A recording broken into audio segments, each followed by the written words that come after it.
Hi, I'm Jeremy Cuthbert. I'm the Head of Marketing at Wilson Partners. I'm joined today by our Head of Accounts and Business Services, Duncan Bye, and one of our lovely clients, Mel McGee from Carless Adams, a firm of architects. We're here today to talk about beyond accounting and how Wilson Partners helps businesses in an advisory capacity, whether it's developing strategy and what have you. So we're going to talk to Mel about how we've worked for the last 5 years with you.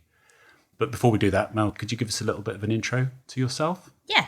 So Melissa McGee, I am the Managing Director of Carless Adams. We're a team of 18 architects and technicians that specialise in the care sector. Care sector is massively underrepresented, and we've got a massive global issue in caring for our elderly. So we are championing making care a choice move. I've been in the business for 19 years, and I came through as a Part 1 architectural assistant and then became the succession plan for the former partnership, and have met some pretty cool people along the way in terms of advisory services and other bits that I never knew existed and never knew I'd need. Cue you, Dunk. Over to Nice you, intro, Dunk. yeah, thanks, Mel. A little bit of an intro from you, Dunk. Yeah, so Duncan Bye, one of the directors at Wilson Partners, head up the account business services team, but I guess today primarily thinking about sort of our business advisory offering and how we work closely with other clients. The bit that I really love is kind of getting under the skin of what people's ambitions are, what their goals, what's driving them as a business owner, and trying to help them fulfill those dreams. And I think business advisory is one of those areas where it's a bit of a grey area, dark art, as people don't quite understand what it means. So I guess we're trying to kind of understand that a bit more and how we can work with our clients and how we can build value over time and enjoy ourselves along the way, I think. Excellent. So Mel, you talked about your ambitions as a business, making care a choice move. I mean, that's some ambition to do on your own with your team. When did you first kind of identify the need for external support in an advisory capacity? If I'm honest, I don't think I ever did. From when I joined the business, it was a series of mature gentlemen, is probably the professional way to put it, all of a similar age who didn't have an exit strategy and had a very successful partnership that had bumbled along without any marketing support, any business advisory support, had a very traditional accountancy firm in place that would run the books how they've always run the books with no aspiration for growth or otherwise. And my intro to the management of that business was, the phone's always rung, Mel. It's fine. We go through bumps, but the phone's always rung. We started the succession plan, and I was very fortunate, or stupid, don't quite know at that stage, to take a leap of faith of what an opportunity to be an owner or part of a business. Never was the plan. And we also changed the entity of the business to an LLP at that point. I came in young, naive, loads of stupid questions. And one of them was, well, what does an accountant do? What was our accountant doing for us? Can we go and have a look elsewhere? And one of the people that we came to look at was Wilson Partners. And a very, very young, handsome Duncan came through the door with at the time, Ross came with you, didn't he? Yeah. And Ross came in and was very professional, very well-mannered and positioned to ask me all those questions that I knew I needed to ask myself, but didn't want to because I didn't know the answers. And these guys left the room, and I remember thinking, oh, dear God, when are they coming back again? I don't want to see them because I can't answer his questions and he makes me feel about this big. But actually, I think that was probably the light bulb moment where I thought, geez, I need these. As much as I dread this, I need these because they're actually pushing me as MD, who had no one else in the business pushing me. They were just trusting me. So that was kind of the pivotal point for me in taking my journey in that leap of faith to run the business, of going, I need to acknowledge what I don't know, and I need to find some silly people to support me on that journey and fill in those holes. Yep. Cue these guys. Yeah, no, I think for us, it's certainly that stage. Well, one, I think it was an interesting initial couple of conversations, because I think, like you said, you kind of inherited a business somewhat that you were trying to continue as it's always continued. And I think it was probably just exploring those initial stages of, well, what do you want it to look like? and actually challenging you on, this is your business now, what are your goals and ambitions? And it doesn't have to be, the same as it has been over the last 15, 20 years. So I think for me, that was a really exciting kind of journey over the next sort of 6 months as we're going through that process. So I think you guys kind of asked the question of, Mel, if you're going to take this business forward, what does that look like for you?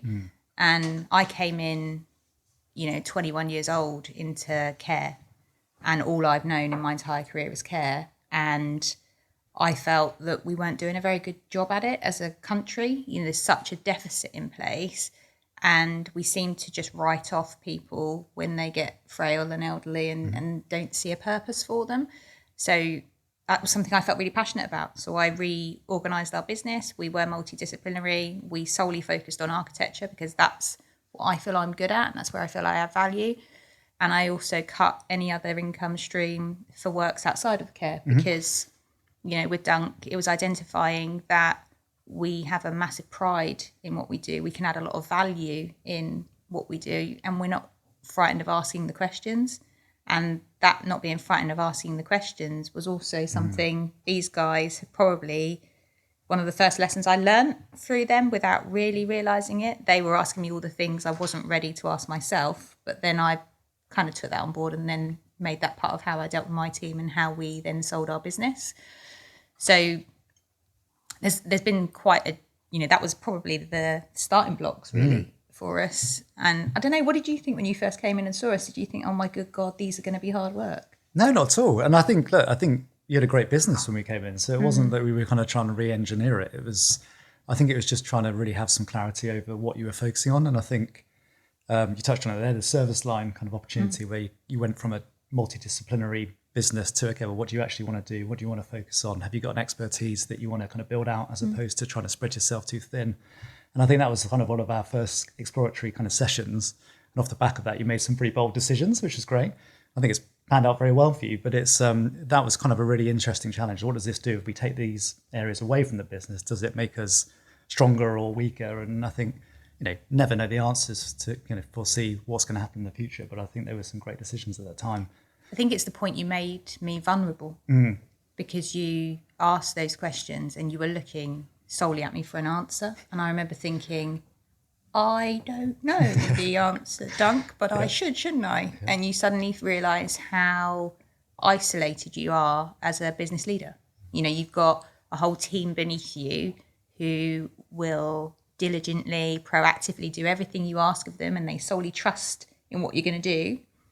But without you guys being in place, I was a one-man, one-woman band that, effectively had to make those decisions with confidence.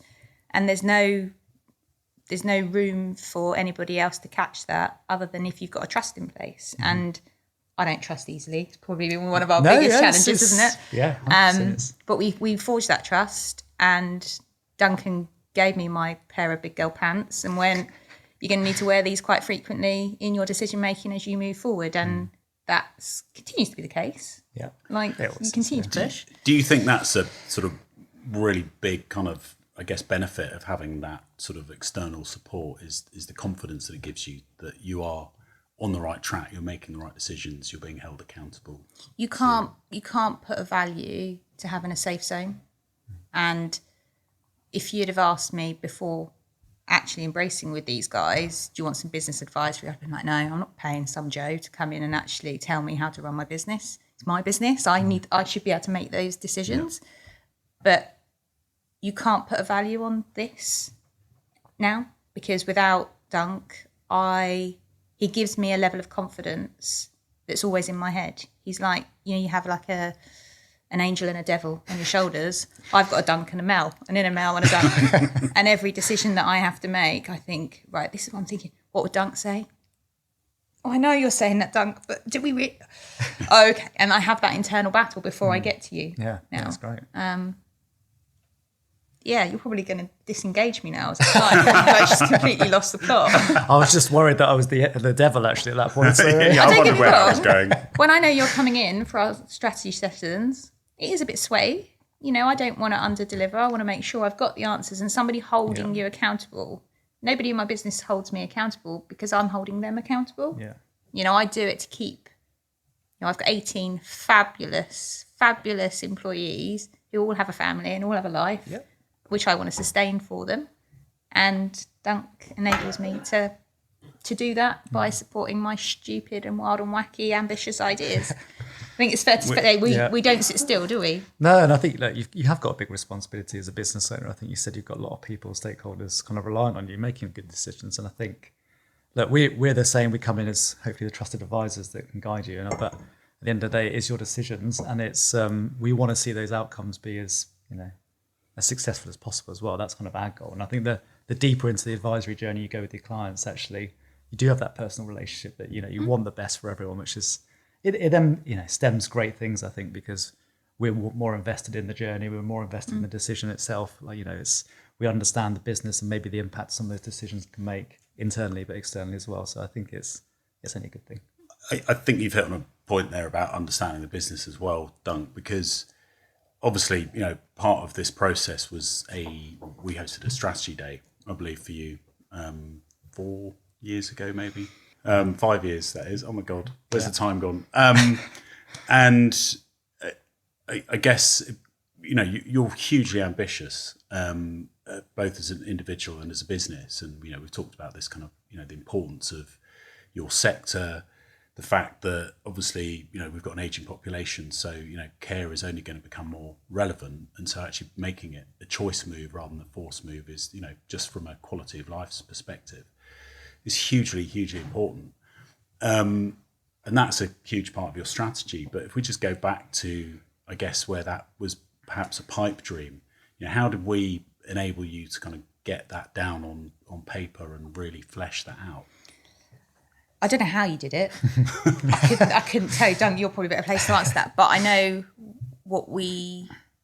I will never be satisfied. I will never have done enough until we have a social care provision that respects and cares for people in the way that we can in our own homes. Same as a family member. If I could look after my mum and dad till their dying day and I had all the skill set to do that, that's how I'd like them to be cared for in any facility that we're involved in. We very quickly, I think I ask a lot of questions. Good job you were drinking then, because you spat it everywhere. I ask lots of questions. I don't take for granted that because someone else has done it, that's the way we do it. And I think it became quite apparent early in our journey that I'm also not a shrinking violet in having an opinion. So when Dunk was pushed, we've had some heated debates along the way. Yeah, healthy, but we've never fallen out. We've never had a cross word. Quite hard to believe when you don't work for me as such. Yes, he's my consultant, but it's not that relationship. And every idea that we've brought forward, Dunk has kind of enabled us to verbalize it and record it so that we can make the next step of it. So he's been able to break it down. And that's probably the bit where we'd have gone, I've got a great idea and I'd like to do this and would like to achieve this, but we wouldn't have had the skill set or I wouldn't have had the supporting skill set in the business to enable me to break that down into a timeline and a series of processes, and also getting the right people around to take that journey in the right way. So I think at the very beginning, it was very daunting having somebody else looking under every piece of paper in your business, because there's a safety net as an MD that we're doing it my way. You trust that we're doing it the right way. I've got a very inclusive business. They are all involved I like to make them all involved in everything we're doing, so we're quite transparent. But then there's transparent on another level of all of the risk you take financially, strategically, legislatively. And they're the bits that you've seen warts and all. Yeah, for sure. No, I think I've really enjoyed this part of the process. But like I said, getting all your ideas almost down on a vision board together at the start, which was like, this is all the things we could do as a business, and then sort of mapping out the priorities for you. So it's like, okay, well, where are the non-negotiable bits? There's always 101 things to do as a business owner, and I think it's just picking off those 2 or 3 things that, one, manageable, but also, maybe intertwined with some of the other projects that are on that page, and actually which ones are you getting first and how do you prioritize those? And I think that's where the sounding board kind of comes in quite valuable, because I'm never going to know your business better than you. But at the same time, it's having that sort of person out externally to sort of sit there and challenge and say, I don't know whether this is the right thing, but have you thought about X, Y, Z? And it's sometimes easier to step back out of the weeds and sort of challenge that. I think it's kind of coming up with that collaborative approach to, this is your ideas and this is exactly how you want the business to look. Are we doing it in the right way? And it's a nice harmonious process actually over time. But yeah, getting it down on paper is the hard bit because sometimes you don't know all the things you don't know. So we had a good 12 months of my rationale to you, things weren't moving as quickly as I would like because I am impatient. Yeah. Was there wasn't enough time. There's never enough time. And cracking that time piece of making sure you're putting your time in the right place, and if it's important, then there's always time, was quite a turning point for us. Yeah. And your connections. We didn't have marketing before Wilson Partners as a business advisory. That's how we met Jeremy. Yeah. Now you've got Jeremy on board, so that's a little bit sad, isn't it? That it isn't just a business advisory in terms of just you. It's all of your connections and your comparatives to other SMEs, the similar size to us, similar challenges, so you don't feel suddenly like you're the first person to try and go work through Brexit or COVID or business succession or rebranding. You know, the big chunks. The big chunks for a person. Yeah, huge strategic changes. Yeah, you talked, Dunk, about that kind of vision board, and actually, what does that process look like? Because like you said, it's about kind of getting everything, all those ambitions, and to dos and must dos and like to dos and like to haves and what have you on paper, and then kind of fleshing out actually what has to happen, what can kind of be chucked out and what have you. Yeah. How do you go about that session? And I guess what does that do for you in terms of really getting under the skin of the business, and I guess forging that relationship with Mel, with people in the wider business as well, and just really understanding it? Yeah, no, I think for me it's invaluable, that process, because I think until you do kind of a real deep dive in terms of the strategy day, I think looking at where the business is currently is kind of the starting point for that session. Okay, where are we as a business? Have we got one location? What type of size business are we? Are we single office? Have we got multidisciplinary, etc.? And then it's kind of looking ahead, maybe 3 years, and sort of saying, okay, well, Mel, where would you like the business to be? What do you want it to look like in 3 years' time? So creating that sort of gap of where we are versus where we'd like to get to. And I think that's so important because there'll be very varying differences between business owner to business owner and sector to sector, because for one person growing 1% a year is fine, and for other people growing 1,000% is not enough. So I think it's really kind of getting to this under the skin of, okay, well, what are your ambitions? What does that look like? Where would you like to be in 3 years' time? So that I have a deeper understanding from what Mel's goals are, so we can actually kind of start to map out what's a realistic journey. We're not going to get it all right, and we're not going to know it all ourselves. We are finance experts in the day, but I think as a kind of a holistic business advisor hat on, I think to your point, we know people within our network that we can start to pull in. So is it a sales and marketing responsible that we need to get involved, or actually is there any direction to travel? Do we understand the DNA of our perfect client? I think that was one of the kind of points that we did look at in a lot of detail, because you touched at the start, which is a lot of business owners just grow because work's coming to them and they don't know whether it's the right type of work or not, but they accept it and they take it on because there's work there and it's money on the table. So having a clear defined DNA of a client, you start to kind of identify, actually, this is the type of work we need to go after and want to go after. So you can start to make proactive decisions around the type of client take on. So actually, if it's not, does it fit that DNA? Do we just say no? Is that, that's an easy out. We aren't agreeing to do that work because it doesn't fit our sort of the mold of where we'd like to get to in 3 years' time. So it's a small example, but I think, mapping out that journey, I think is really, really, really key. And for us, just getting that deeper relationship with you to understand what's driving you, what you want from it, because it's not always monetary. Of course. And with that timeline, do you, if we don't hit certain kind of targets, do you find Mel? Do you, That'd be good, wouldn't it? So I've got a jacket on, I'm bruised on a monthly basis. No, I think the reality, and I would like to get your thoughts on this, but I think the reality is, to Mel's point, time is one of the biggest challenges in any business, and certainly SMEs. There's a million and one things to do at any point in time. It's kind of keep your focus on track of where you'd like to get to.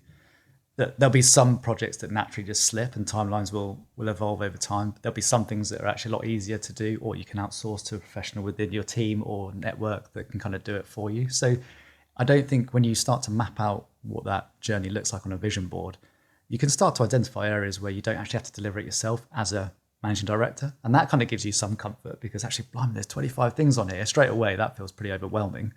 But if you start to break it down and go, well, that's around a process, or that's a finance change, or that's a marketing change, and you're not the right person to deliver on that project, that kind of gives, okay, well, that's not me project, that's someone else within the team, where we can start to delegate and share responsibility. And I think for me, that's one of the bits where business owners are typically just really poor at. They have their skill set, they come into a business because they might have an expertise in, it might be sales, it might be technical delivery, whatever it might be. But they end up having to have 1,000,001 hats on, and they are the sales head, they're marketing lead, they are also the finance guru. And suddenly you go, how have I got all these hats on? Because you have to, as a single owner managed business. And I think that's where you can kind of start to identify as a team and as a collective, as the business advisor, to say, okay, well, where do we think some of those hires or recruits need to sit within the business to help that growth ambition you've got? Or other people internally that we haven't recognised and that can come through and help us in that journey. So I think for me, that's really, really valuable. And I guess that enables you to kind of keep that kind of cadence and as we talked about, kind of holding Mel and the kind of wider business to account.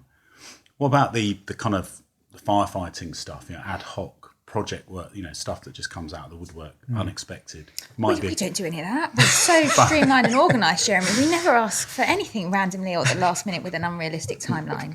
I mean, no bumps in the road. No, absolutely not. Just touching on that vision board thing, I think it probably took us 3 years to get to a place where I was prepared to listen to an idea of vision board. I was like, Duncan, I've got too much on my plate.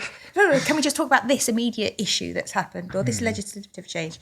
When you get there, you realise why he's asking you to do those things, but he's very patient. In terms of the ad hoc stuff, there's so much. And I guess by that, I mean the unseen, unexpected stuff, whether it's, a hire that's not working out, or someone that leaves the business, or huge opportunity with a potential new client. All those things, I guess, present a challenge in their own way. And I guess that what's the value of having someone by your side that I guess is in the business, monthly, weekly, daily, sometimes. Yeah, like as a business, we've gone through, like many businesses out there. I'm not suggesting we are unique. But my God, have we had some challenges in the last 5 years. So that almost from the point I went solo here, we hit COVID. We then hit the need to change entity and effectively part ways with former partners and former equity holders. We then had Brexit. We then had the Ukraine war. We then had the latest election. So I'd love to sit here and say, I did all that on my own. I knew exactly what to do. Yeah. But every time something like that happens, my first point of call is Dunk. I can pick up the phone. I only talk to Dunk. So I'm not ringing to Wilson Partners and going, is there anybody there that can counsel me through this latest storm that's hit and I don't quite know what? I get Dunk every time. So I've got that reassurance piece. Dunk doesn't always know the answer because he's a human being, but what he can do is he can put my question into perspective to what's happening with other businesses, what other considerations I might not be able to see right at that moment in time where I'm in the thick of it. And he can also help me break it down versus other things that I'm thinking about in the business. So because you've got that other set of eyes and ears that is equally passionate about our sector, I must say. I'm not sure you'd be that passionate about selling trainers, but our business seems to align. Our business vision of doing the right thing by people is that synergy makes us successful as a partnership. If Duncan ever tried to shimmy him onto one of other team member here, that would probably be the end of us because our relationship is this. And I believe that the way these guys handle that relationship piece is something they pride themselves in and actually enjoy, and why we do succeed. It's a good job that we've got more than one Dunk. Well, I don't need to know that, Jeremy. I was going to say, don't trial any of them because you won't come back to me after. Relationship led, I think, is key. Yeah. And I think actually to the point, you saw that ad hoc stuff, I think one of the things that I've So we've had lots of Loads. examples of this over the years, but we always go in our heads to the sort of the negative side or the challenges. But actually, there's been a few opportunities that have come up over Massive. the last couple of years where jumping on the phone and going, oh yeah, and the excitement behind Mel or others in the team, this has come up, we have to look at this, and being able to, I think, as an advisor that's in there regularly, knowing where their journey is and what challenges they have and other priorities, just to sort of sit back and go, actually, is this aligned with your plan over the next 3 years? And if it is, let's explore it further and have sort of a good discussion around it. But there are times where even opportunities kind of like they're not the right fit. And I think just being able to kind of say, it sounds great, and it might in the short term it might be fantastic in terms of money or experience, but actually, does that get us to where we want to be in 3 years' time? Is it a now thing? So yeah, I think I enjoy that, and you never know when those things are going to come up. To Mel's point, we've had a very busy couple of years with economic factors and macro environment, but hopefully that settles down over the next few years. But who knows? There's always something. And I think you mentioned obviously. I was introduced to you 5 years ago, and I've had the pleasure of kind of working with you and seeing kind of you and the business grow. You started to get recognition both as an individual and as a business, which is great, and I think absolutely valid. So yeah, what next? What next for Carless Adams? 2025. We've only just begun, Jeremy. I do feel like we have only just begun. I've been here 19 years, but I feel like we've got a trajectory and a voice in a sector that needs a lot of championing, and we've got an opportunity to change a disproportionate amount of people's lives for the better. And my team have the skill set to challenge and listen in equal measure. And that's the bit that there's lots of parties out there in the market right now that will take a brief and they'll run with the brief, and you'll get exactly what you ask for. We give you exactly what you asked for, but we also challenge to make sure you knew what you asked for along the journey. So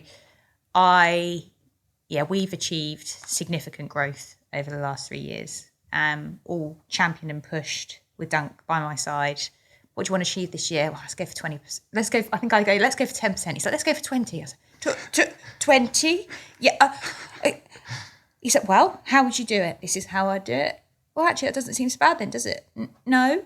Oh, okay, let's do it. And then you achieve it and you think, oh my God, we did it. We did it. And then we're stronger and we can touch more people. And there is a tangible positive impact to what we do. So, one of the trickiest questions Dunk frequently asks me, what's the exit strategy, Mel? There isn't one, because I'm not done yet. I'm not done. Yes, we need an exit strategy, but we have got a wonderful group of clients that continues to grow. We have a wonderful arena of challenge and communication and upskilling that we sit within, and we now have the ability to judge and comment on what's meant to be the best in our sector. So what next? Growth, without doubt, growth, and hopefully we will continue to come up with new innovative ideas of how to perhaps do it slightly differently for the sector. Fantastic. Can I just touch on the growth piece as well? Because I think one of the things, growth for growth's sake is great, but I think one of the things that we've always touched on a lot is the ability, I think you have touched on it slightly, around the sort of ability to serve more clients in the space. I think that's massive. But I think also the ability to enable our team to continue to develop and progress as well. So, a business that's standing still is always at risk of losing great people, because there's almost there's no pathway for them to kind of progress into. And I think the business has done fantastically well over the last 3 years in terms of growth. But all that does is enable more opportunities within the team to take on more leadership roles. And we're seeing that currently. And for me, that's super exciting, because the team can get on board with the growth and they can understand the impact on them as individuals, but as the kind of wider community as well. So yeah, 5 years ago, our business was heavily key person reliant on me. I don't think Carless Adams perhaps was recognised for the talent that sits behind my voice effectively. Now we're in a position where they are recognised, which is wonderful, absolutely wonderful. You can pick up the phone to any one of them guys and they will give you as good an answer as I would give you, but probably quicker, because I like to have a chat. I like to know a little bit about you. I like to interrogate you a little bit. And I'm massively proud of that. I'm massively proud that we are enabling people to fulfil their skill set as well. yeah, that's credit to both of you, to be fair, because without the support of a growing advisory network, it would never have happened. I'm under no illusion. So when are you both joining Carless? Feel part of the business already. I think we're smashing this, but yeah, where next? Have we left anything out? Yeah, I mean, Dunk, why haven't you binned us off? You know, your Wilson Partners is a growing business that is going from strength to strength in all aspects of what you guys do. And no, you haven't paid me to say that. But what is it that keeps you by my side? Because I'm sure as you grow in your role, there's, as you say, lots of talented people at Wilson Partners. Why haven't you let us go? Yeah. Well, you won't let me, will you? No. No, I think the answer is that like I said, the deep relationship's very difficult to kind of palm off, and I think not only is that like a time investment thing, there's a relationship here that we've built over the time, and I fundamentally care about the company, want to make sure it operates and fulfills all the dreams you've got for it and more. And I think that's the bit, as a business advisor, once you get under the weeds of the business and you get to understand what the goals and ambitions are, it's very difficult to take yourself out of it, because you're kind of bought in at that point. So I think that we always put our clients at the center of everything we do, and I think it has to be those long-standing relationships within the team, wherever they sit and whatever you touch. And I think one of the abilities that's allowed me to continue working so closely with you is you've got a strong internal finance team, so we don't have to sort of sit there and get into too much granular detail around the day-to-day stuff. It's more the high-level, big-picture conversations we can touch on. So one, I enjoy that. Two, hopefully it's adding lots of value and continues to do so. That's all right. At the point it doesn't, we'll step back and palm you off. No, but it's great. It's enjoyable. Yeah. I absolutely love it. How do we compare to the other businesses you work with? That's a No, I mean, I don't mean Yeah. are we your favourites, because I know that. Yeah. I mean more of are we a complex entity? Are we, do you perceive us to be ambitious? Where do we sit? Yeah, tough question. Good question. I mean, as a rule, we tend to attract ambitious owner-managed businesses anyway. But Why do you think that is? Because that's who we want to work with. We're ambitious ourselves. That's where we can add the most value. As a team. Because as I said, we've got more than one Dunk. Not literally. You are the only Dunk here. We've got Dunk's obviously a great kind of role model and mentor for the rest of his team here. So we're delivering that amongst a huge array of businesses across so many sectors. So I guess every business is individual, and there's lots of different challenges, same challenges, but just in different kind of situations that come at different times. But I guess, does that kind of answer your question? I've forgotten what the question was. Yes. How do you compare to? I think it's one of those things that, as you say, you've retained a small quantum of clients to support, and it's just understanding why one of them was us. To be honest. Yeah. I think to Jeremy's point, lots of almost every business we touch will have its own challenges, and it will be dependent on where they are in the life cycle. There's continued to be opportunities and challenges in every single business. You could go into any of our clients' businesses tomorrow and find things that maybe they should be doing differently, or maybe they should be at least challenged whether it's the right way of doing it. And I think that's the exciting bit in business. You grow, and then new opportunities and challenges come up as a result of growth, because you've suddenly got to put in another layer of management teams, or there's new processes that need to be thought about. There's new technology that enables you to do it more efficiently. There's always that growth, and I think that's the bit that's exciting. But once you get to know a business well, you kind of have been through that journey. You know where they are. There's things they've already done, and actually, we don't need to focus on that because it's not high risk or high priority. It's kind of thinking about the areas that you can explore further. So, people's the key one, isn't it? Generally, do you feel that actually you take what you've kind of learnt working with kind of Wilson Partners team and with Dunk specifically, and how you can then kind of apply some of that learning to how you support your clients? Yeah, I pause because I'm a massively excitable person. So any new inquiry that comes through our door, I get all sort of super enthusiastic about, and I'm invested from the point I have that initial call, which is probably led from our relationship as well in many facts, because I go into our catch-ups and Duncan will come in with a lovely agenda, which is all very structured and very considered, and it picks up from where we were last week. I'm like, Dunk, I've had an idea. And he's like, And I'm like, well, I thought this year we'd take over the world and we'd do this and we'd do this. And he goes, okay, all right, so how are we going to formulate a plan for that? And are we going to touch on this bit today, or do you want to focus there? No, I'd like to focus there because that's where my head's at. We'll get through his whole agenda as well because he manages my expectations. And I think we've taken that as a business in how we deal with our clients. So whether it be a refurb, an extension, a retirement village, something in Europe, that phone call is exciting, because whether you're changing one person or whether you're enabling 60, 100, 200 residents to actually fulfill a better life in a slightly different offering, that's really cool. That's a privilege. It's a privilege to us as a business to be able to hold that client's hand and gain their trust. And I think that's probably the biggest lesson and synergy with Wilson Partners is they took my hand. I proper wriggled in that. I didn't want to trust anyone.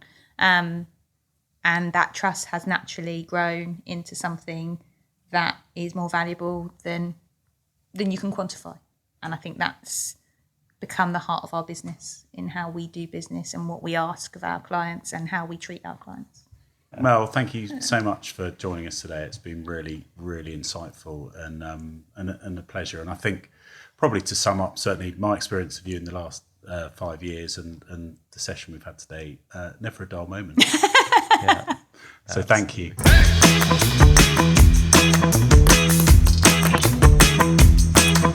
I'm joined today by our Head of Accounts and Business Services, Duncan Bye, and one of our lovely clients, Mel McGee, the Managing Director of Carless Adams. Oh, too big a pause. That was... I didn't get a lovely Duncan Bye either. Yeah, but I got a little side smile when he said it as well. It was lovely. I was like, oh, Lovely. It was very genuine. I'm blushing. Yeah.